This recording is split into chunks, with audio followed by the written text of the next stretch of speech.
Ilmuwan adalah tombak ilmu pengetahuan. Tanpa kerja keras dan pemikiran para ilmuwan, ilmu pengetahuan takkan pernah ada, dan teknologi pun takkan semaju sekarang. Selamat datang di Ensiklopedia Bebas. Kali ini kita akan membahas 5 ilmuwan hebat yang jadi sengsara karena pengaruh agama. Some point, but they didn't anymore.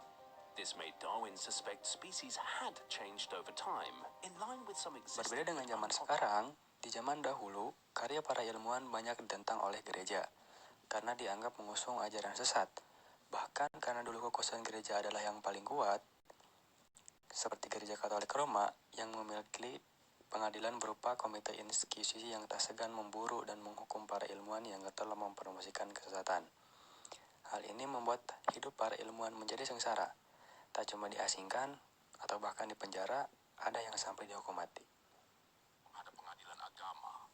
Aku mengira Anda menemukan alasan untuk tersinggung oleh bukuku. Bagaimana kami tidak tersinggung karena ini? Itu mengajarkan bahwa Anda benar dan gereja salah. Nomor 5, Nicolaus Copernicus. Copernicus adalah seorang matematikawan dan astronom asal Royal Prusia, yang dulu adalah bagian dari kerajaan Polandia. Ilmuwan ini mungkin adalah orang yang pertama memformulakan model tata surya, di mana matahari adalah pusat tata surya. Dia menulis buku De Revolutionibus Orbium Coelestium, atau Revolusi Palak, yang merupakan hal besar di ilmu pengetahuan. Namun, pengetahuannya tersebut dirahasiakan selama 30 tahun karena tidak ingin membuat gereja murka.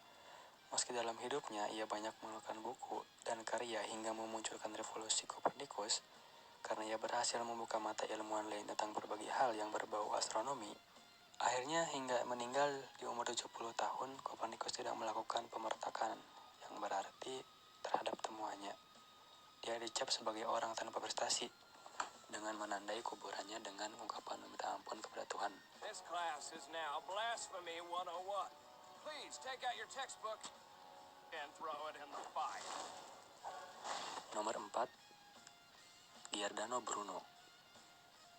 Giordano Bruno adalah seorang filsuf dan matematikawan asal Italia yang sangat gigih mendukung teori milik Kopernikus.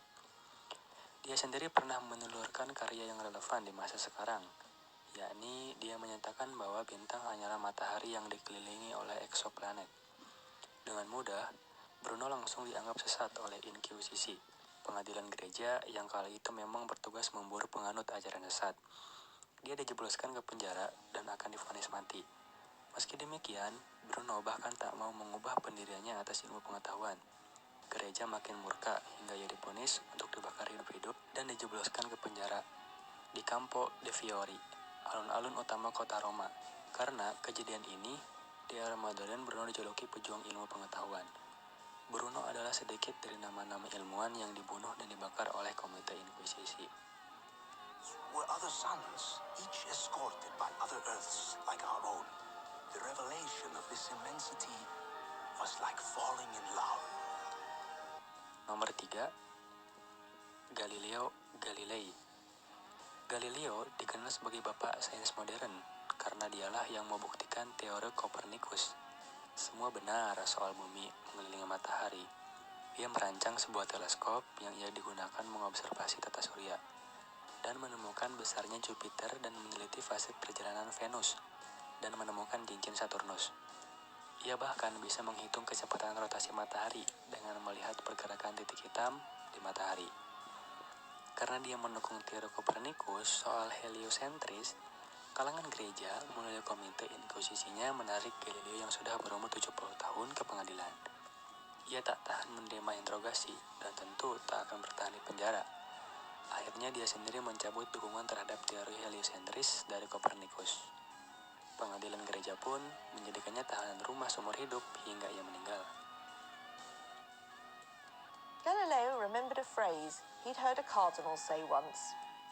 The Bible is intended to teach us how to go to heaven, and not how the heavens go. Nomor 2, René Descartes. René Descartes adalah filsuf Prancis yang dijuluki bapak filsafat modern hingga sekarang. Ia adalah pengagas aliran rasionalisme, menentang otoritas, gereja, serta otoritas lawas era filsuf Yunani yang jadi tolak ukur sebuah kepastian. Yang paling terkenal, Descartes membuat filosofi cogito ergo sum, atau aku berpikir maka aku ada, yang dianggap sebagai frase penting di dunia. Descartes juga adalah filsuf yang melalui pemikirannya menyimpulkan bahwa Tuhan itu ada dan benda material itu ada. Nomor 1, Charles Darwin. Charles Darwin adalah ilmuwan yang paling beruntung di daftar ini. Padahal, teori ilmuwannya ini yang paling dianggap gila. Bagaimana tidak? Dialah pengusung teori evolusi yang tentu menentang konsep bahwa manusia pertama adalah Adam. Awalnya, ia takut untuk bersitegang dengan dunia Kristen, yang akhirnya memutuskan untuk merahasiakan teori tersebut selama 20 tahun. Namun, setelah ada ilmuwan lain yang mempunyai pemikiran hampir sama, ia akhirnya mempublikasikan teori tersebut di 1858.